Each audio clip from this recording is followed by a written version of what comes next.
to recognize not only their leadership, but to reconcile our collective responsibility to meet this housing crisis and this affordability crisis head on. And so I'm very grateful for the opportunity here today to sign 27 of what will be 31 housing bills that the legislature has presented and afforded me the privilege of signing this year. It's a remarkable effort that they engaged in. It's an effort that was done during very challenging and trying times, and the Assembly member was absolutely right. There was a little bit of doubt, let's be honest, that folks had suggested that doubt would pervade the legislature and legislative agenda because of the COVID crisis, that we weren't going to be able to accomplish the bulk of the work that we set out to do. Make no mistake, not only were we able to accomplish it, I think we were able to exceed expectations, not just with these bills that I'll be signing here today, but as was referenced, the unprecedented investment that we're making into addressing the issue of affordability in the state of California. $22+ billion. In fact, the senator mentioned the $2 billion of student housing. I appreciate that reference. That's not even included in the $22 billion. That would put us north of $24 billion to address the issue of housing and homelessness in the state of California. This is unprecedented in U.S. history. No state has ever endeavored to invest these kinds of resources. No state has ever committed to investing these resources with an actual strategy and plan to back it up. But I think on the basis of those that are assembled here today and the seriousness of purpose which unites us, there's an intentionality and a political will that, as David was saying, candidly was missing, even just a few years ago, to address this issue. And in many ways, the mayor understands this well. In the past, the issue of housing and homelessness, frankly, has been the responsibility almost exclusively of cities and counties. The state was nowhere really to be found. The ultimate strategy had to be advanced at the local level. Now, we still rely on localism. It ultimately, and I say as often, is determinative. And the state vision will be realized at the local level, but now with state support, the likes of which we have never endeavored to provide in the past. And that's the paradigm shift. That's what's radically changed in the last few years. Now, with that, I'm not naive. We're not going to be able to overnight change the trajectory of a state that for decades has been under-resourced in terms of its strategies and its intentionality in terms of housing development. We have Econ 101. You know, it's not complicated. It's supply-demand imbalance. We're not building enough housing at all income levels in the state of California. We recognize that we've got to make up for decades and decades of that gap and that neglect. And so that's what we're endeavoring to do. And so I'm proud today when I not only signed these bills, but when I signed the budget to advance the cause that we believe will provide upwards of 84,000 units of housing in the state of California. That's what we're backing up today, 84,000 units of housing in this package. What's significant about this effort, and Michael, let me just thank you for allowing us here and your remarkable project, because so many of the components of what we put out in these bills, what I'll be signing these bills, and in the budgets reflected in this project, modular housing, trying to find new strategies to lower the per unit cost of housing and housing construction, looking at surplus lands, a bill I'll be signing here today, an important bill. Thank you, the Assembly member, for bringing this bill to us. Creates a new housing unit, local surplus housing unit, not state surplus land, local surplus land, a new unit that will provide us more connectivity with the state and local government to take excess properties and convert those properties to higher and better use. We have the ability as well, because of legislation that I'll be signing here today, to look at the nexus between impacts and cost to construction. Impact fees are a big driver of local decision-making, costs, frustration, stress across the spectrum. And we need, I think, candidly, and this legislation provides for it, a little bit more transparency and a little bit more accountability as it relates to those impact fees so we can address some of those cost factors and some of the abuses that sometimes we see in this space. And now we have legislation that will allow us to do that. And I'm grateful for the leadership of the Assembly and Senate providing that bill and giving me this opportunity to sign it. We have the ability to advance an effort that we launched just a year and a half ago, and that's with ADUs. Remarkable group of bills that I had the privilege of signing almost 2 years ago. And now we're putting it to use. We're actually seeing remarkable success with our new ADU efforts. Now we're backing them up with financing, another $100 million of financing, or $25,000 to help individuals to finance the production and the conversion of ADUs all up and down the state of California. It was mentioned the climate commitments that the state is making, and we're really proud of those commitments. $795 million is being set aside. Again, this project representing that is density around transit corridors, this connection, job housing, and linkages that provide less of an environmental footprint and provide us more upzoning and opportunities to address our climate and economic challenges hand in hand. And so we're putting real resources in that space as well this year. And so these bills represent a lot of hard work, a lot of give and take, a lot of interest groups, pro and con. I heard more size on that than anything. But commitment, a resolve to recognize that our number one pre-existing condition in the state of California prior to the pandemic was affordability. And it remains our number one responsibility. It's the issue that defines more issues in this state than any other issue, the affordability crisis on housing in California. Period, full stop. None of us are naive about that. All of us recognize our responsibility to do more and do better. CEQA reform, density bonuses, workforce housing, not just affordable housing, a recognition housing investment at all income levels, a commitment to streamline process to address the time value of money, create more certainty, but also provide, in closing, accountability. And I really want to impress upon you the significance of that point. And I appreciate the Assembly member for his efforts to strengthen what we did together, all of us, by creating a new housing accountability unit, but to give it a little more heft, more teeth. And the bill I'll be signing, the Assembly member's bill, will do just that. This is unprecedented. The state is never focused on housing accountability. And trust me, it's not overwhelmingly popular. Just ask my friends down in Huntington Beach when we had to sue Huntington Beach because they weren't meeting their commitments on the housing element.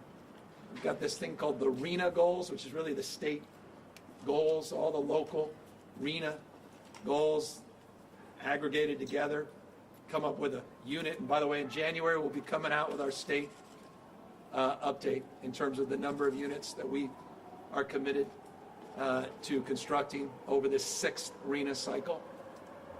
But we got to have accountability to back up those efforts. And we now have a bill and a new unit that Gonzalo and Lourdes and others that will be running those programs will have the privilege of putting together because, again, of this legislative effort. Look, I can go on, but let me just thank again incredible leaders that are assembled here today, and I'll close by recognizing a few that are not here briefly, notably one, and that's the pro tem of the state Senate, Toni Atkins, who has just been remarkable in her resolve and commitment. I had the privilege of signing one of her bills as I signed Senator Skinner's bill at the same time to build on the incredible work she did with 330.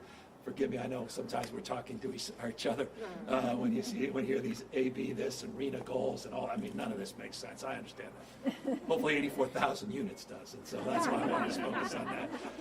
But I want to recognize her leadership, Scott Wiener's leadership as well. We signed 3 bills, 8, 9, and 10, that were controversial, challenging, but meaningful a few weeks ago. And then, of course, Senator Skinner's bill, and that represents those 4 bills with the 27 I'm signing here today, 31 efforts to move the needle on housing in the state of California. And with that, let me just quickly sign I know you're doing the math. That was 1, 2. I'm only, I'll spare you all 27. I have the legislative members here that I'm going to hand these bills because they flew up, they drove up, they walked over. What'd they do, Madam Mayor? They barted? What do you call it? Barted, and they took trains. They took trains. The Amtrak stop is across the street. I love it. So I want to get these bills in their hands to respect their work.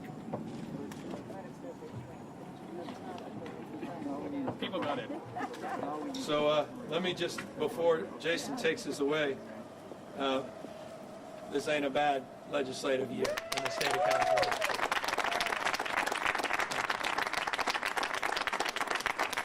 And with that, figure out which is yours. We're happy to take any questions. First question over the mic over there. Governor Newsom, Leslie Brinkley with ABC 7 News. Wanted just to follow up with a question about the eviction moratorium. There is a safety net for those who make under 80% of the median, but basically at the end of the week, there are going to be a portion of people who lose or owe a lot of money for the place they lived in if they were affected by the pandemic. Are you concerned about those people closer to the median income who are going to be in a problem of affordability in housing in the next couple days? Yeah, we're concerned about everybody, but we're also very proud of some of our nation-leading efforts, and I think this is important to highlight. California has exceeded the goals set forth by the federal government and the Biden administration to distribute a minimum of 65% of all of our housing support for the Round 1 funding by the end of this month. We actually have substantially exceeded that with 100% of the first round funding being obligated and or distributed. $1.69 billion has been obligated, meaning checks have either been cut or checks are on the way, which exceeds the entire allocation in Round 1 and is actually $190 million of additional support from Round 2. Now, we recognize we have more work to do, but I want to acknowledge that work that has been done, which is meaningful.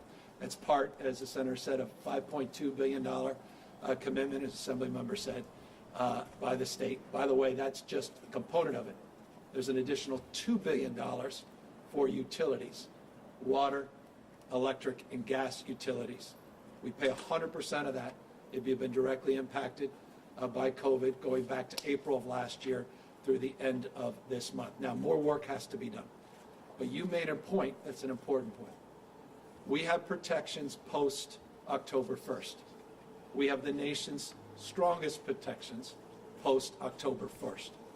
And while the moratorium expires, we still have protections for people earning, as you suggest, I think it's lower than, 80% of AMI, what we refer to as area medium income. So lower income residents that still are afforded those protections if they seek support or their landlords seek support. And they are eviction protections that deny any court action through a period that extends through March 31st of 2022. Now, the mayor is eager to talk about her efforts, and she, well, certainly, it's her city. We afforded that in one brief moment, but I want to just reinforce this point, that those post-moratorium protections are in place. It remains our responsibility, and this is my baton, local government's responsibility to continue to be vigilant in terms of distributing funds for those earning above 80% of area median income that have been impacted by this pandemic. The state administers a portion of those $7.2 billion. It does not administer all of it. Increasingly, we're distributing more and more of it as many cities are now turning over that responsibility. State LA being a recent example of a city that decided to allow the state that privilege. But with that in mind, let me provide this mic to a practitioner of this issue who's eager to share the good work she's done on this issue. I just wanted to provide an important local clarification. Oakland, California is one of the very few local jurisdictions where the eviction moratorium is not expiring. The way in which Oakland adopted its local eviction moratorium is concurrent with the local declaration of emergency, which is still in place. And so while the state's moratorium is expiring, in Oakland, California, tenants are still protected by an eviction moratorium.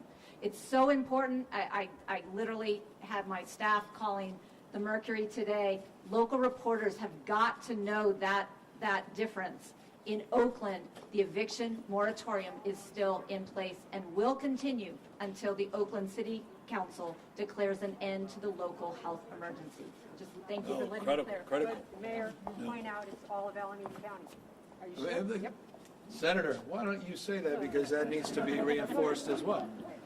This is why you're all here. I'm going to sit back in the sun. Just in case, the Alameda County eviction protection is not as strong as Oakland's, but if you live in Alameda County, you do not have to face the September 30th deadline. And some of the other cities have further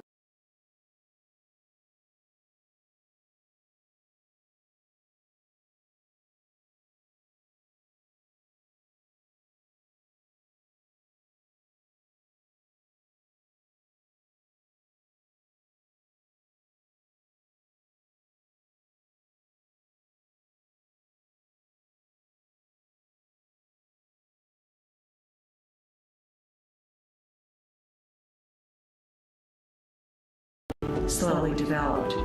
The process of selecting words can be so carefully done that we would commit them to put them on a building.